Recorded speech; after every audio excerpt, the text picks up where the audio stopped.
Not to be underestimated also the great wealth transfer, which we are in the middle of now, which will have a crucial importance for digital assets.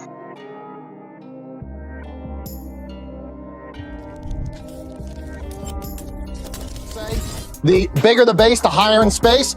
The bigger the base, the higher in space. But of course, nothing ever stays the same. And after 80 years as king of the world, many investors are anticipating a future where the dollar's role is diminished, but that's a question. The total addressable market for legal electronic money in the world today is over $100 trillion. The total amount of revenue generated from the payment utility on that is over $1.5 trillion. If you look at M0, M1, M2 money supply, that's like $21 to $22 trillion. But more about like, hey, this pie is going to grow so much bigger, right, than it is right now. Biden administration, for example, would you think that she would allow Gary Gensler to continue on as chair of the SEC? Some code that executes something in a way that's expected by everyone. The sort of rules are encoded into the code when it goes. And yeah, it's interesting times to be alive, I would say. Know what you hold?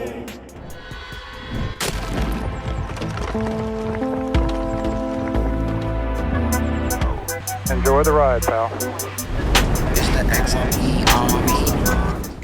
Welcome back to some more Moon O'Clock News. No breakfast, no coffee, just straight extra bullishness. Shout out to the latest sub. Appreciate you stopping by, tuning in, stuffing some baggies. We got massive opportunity at stake. Nothing holding us back this time. Are we set up for a 2017 type bull run? The last time in 2017, XRP nearly 70,000% gains.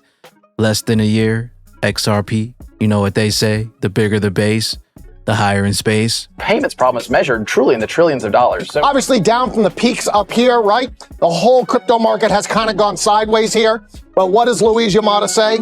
The bigger the base, the higher in space. The bigger the base, the higher in space.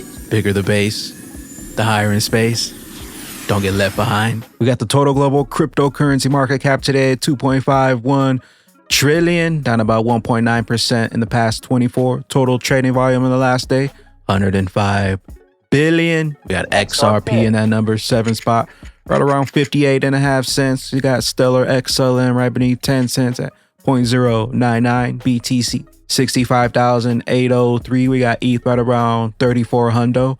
Blur Networks right around 2 cents. XLR down to 66 cents. XDC right around 3 cents. Stronghold 0048. Songword right around 0085. Zahao 7 cents. Evernote 14 cents. We got Tom Emmer to pop things off. Great to see the SEC Gov adjust course and allow ETH spot ETFs to begin trading today. On second thought, we should actually be thanking the courts. Gary Gensler has to go. We got XRP drops. BlackRock's Larry Fink with one of the most bullish facts in history of crypto. IBIT is the fastest growing ETF in the history of ETFs. And today, BlackRock's Ethereum ETF is being launched quickly into IBIT is the fastest growing ETF in the history of ETFs. We got subject views. This is how they break the news to the sheeple that their entire monetary system is about to change. The rest of us have been paying attention for a long time. Many investors are anticipating a future where the dollar role is diminished, but that's the question of whether it happens organically or do you need another Bretton Woods to shake things up again. Meanwhile, while the 99% continue to sleep,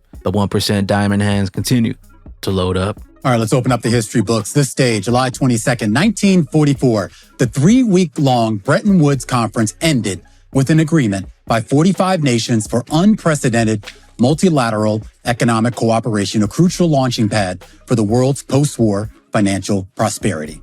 That conference, held at a somewhat dilapidated estate up in rural New Hampshire that had been mothballed for almost 2 years prior, would make history several times over, particularly for the United States, which leveraged its newfound military dominance into monetary dominance as well. Remember, the U.S. became the world's largest economy all the way back in the 1870s, yet the British pound remained the dominant currency for decades to come. Bretton Woods, it changed all that for good. While best known for creating the International Monetary Fund and the precursor to the World Bank, the conference's lasting legacy has to be the creation of an open, rules-based global trading system underpinned by mechanisms to keep exchange rates stable. That last part is key. because it came with a U.S. government pledge to convert the dollar into gold at $35 per ounce as part of that stabilization regime, which by default made the dollar the global monetary standard. Now, that monetary mechanism of Bretton Woods largely dissolved within 25 years when President Nixon suspended the gold convertibility. But the dollar by then had already seized the throne. And even in an unpegged floating rate world, investors, multinational corporations, and governments alike embrace the dollar more than any other currency, which leads us back to the question of the day. What percentage of the world's currency reserves are in dollars? The Bank of International Settlement estimates more than 80% of foreign exchange transactions are in dollars, and the IMF says 59% of global currency reserves are in greenbacks, about 3 times the share of euros. That disparity is more than academic. It gives the U.S. that so-called exorbitant privilege that allows it to set interest rates lower than it might otherwise be and allows the government to fund budget and trade deficits in perpetuity. But of course, nothing ever stays the same. And after 80 years as king of the world, many investors are anticipating a future where the dollar's role is diminished. But that's a question of whether it would happen organically or do you need another Bretton Woods to shake things up again? We got 707 crypto, the fourth industrial revolution, AI, blockchain. XRP. The fourth industrial revolution will bring change at speed, scale, and force unlike anything we've experienced before. It will affect the very essence of our human experience. First industrial revolution brought mechanical innovations like the steam engine, cotton spinning, and railroads. The second industrial revolution brought mass production through assembly lines and electrification. The third industrial revolution brought mainframe computers, personal computing, and the internet. Today, radical system-wide innovation can happen in only a few years. The interplay between fields like nanotechnology, brain research, 3D printing, mobile networking, and computer will create realities that were previously unthinkable.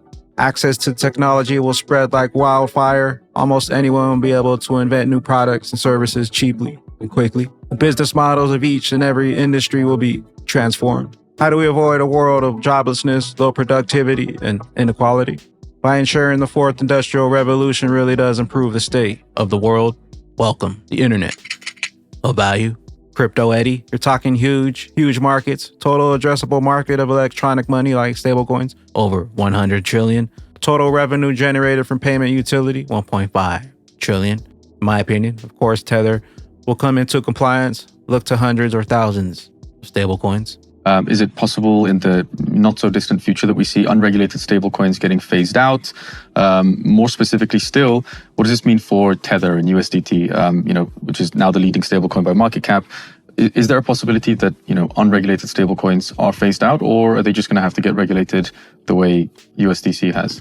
I mean, I think there's sort of a couple things. There's sort of like, what is the market doing? And then what is the regulatory guidance? And so the European Banking Authority, which is the authority over this, issued their explicit guidance on this issue actually in a statement on July 5th, so last Friday. And I think they're very clear about like anyone who's sort of listing, offering, selling, promoting to the public a stablecoin that is not MiCA conformant, that is no longer allowed, right? And so I think there's sort of broadly the industry sort of perceives there to be a time period between now and December 30th where like either like products are compliant or they're not. And I think between now and the end of the year that will develop. But I think even more importantly, over the medium to long term, right, a lot more players now that you have regulation are going to come into the market. I mean, the total addressable market for legal electronic money in the world today is over $100 trillion. That's the amount of legal electronic money there is in the world, in different currencies within all of the banking systems globally, right? So you have this huge market of legal electronic money. The total amount of revenue generated from the payment utility on that is over $1.5 trillion. So you're talking about huge markets. The internet has never actually, like the media market, the communications market, like this is a big market, right? So this is absolutely going to attract tons of competition and tons of new companies, and big established companies that have big user bases are going to come in and say, hey, there's a lot at stake here. And so we definitely we welcome it, because what it says is that, like, yeah, this is a huge global market, right? So I think, if there wasn't competition, there's not a viable market, right? So that's really important, and so we do welcome it. And every time one of these launches, I'm the first on Twitter to congratulate them and welcome them to the space, because I really mean that. Get ready for real USD. Take a piece of that stake, bringing more utility to the XRP ledger. We got Riz XRP markets infrager on stablecoin markets, market size 21 to 22 trillion in the US alone. My next question would be, how are you planning to gain market share against established players like Circle and Tether and the PayPals that just launched last year? I love that question. I'll start by saying the global stablecoin market cap is around like 150 billion. The total amount of US dollar right now, just US dollar loan in the world, if you look at M0, M1, M2 money supply, that's like 21 to 22 trillion dollars. So why am I saying this? I'm saying this because, like, we're not so much thinking about oh my God, how is this going to compete with, USDC and USDT, but more about like, hey, this pie is going to grow so much bigger, right, than it is right now. And so we look at, we think USDC is going to continue to be here, and that's great. We look at these dynamics more as like co-opetition than, competition. And we feel very confident in terms of like the pedigree we have as a company, the track record we've built, the use cases we have already built up over, a decade now, that this Ripple stablecoin will play an important role in terms of like transforming financial markets. Shout out Thinking Crypto, Tony Edwards. Smoke Dog 2024 institutional investor presentation confirms that the great wealth transfer is coming to a ledger near you. I'll ask you to comment, to give your thoughts for the years ahead. Yeah, as Joanna said, adoption is for sure going to go up. We will see more liquidity coming into digital assets, which leads to more professionalization. As already mentioned also before by Joanna, demand is currently or will be much greater than supply, which also will have its effects. And not to be underestimated also the great wealth transfer, which we are in the middle of now, which will have a crucial importance for digital assets. And yeah, it's interesting times to be alive, I would say. We got Taylor Barr, new Representative Wiley Nickel was asked if Kamala Harris would let Gary Gensler stay at the SEC. Willie Nickel said he's working behind the scenes for a reset on crypto policy. When it comes to some of the policies that you care about, crypto, for example, we talk to you about with frequency. Would you expect her to differ from the Biden administration? For example, would you think that she would allow Gary Gensler to continue on as chair of the SEC? That's obviously an important issue to me. I fought so hard to get 71 Democrats to join with my Republican colleagues on Fit 21, the first time we've ever voted on crypto legislation. And I'm really hopeful that we're going to see a little bit of a reset from Vice President Harris. I'm working behind the scenes to encourage them to embrace digital innovation, to keep those jobs here in the United States. So I'm hopeful that we'll see, some good comments come out of this new campaign, because she is running in her own right. And that's an issue I think that really matters, especially because we're seeing Donald Trump going to Tennessee on Saturday to give a major speech on crypto. Mm-hmm. We can't let this be a partisan issue. It's got to stay in that bipartisan category. Gary, you still there? Crawl, walk.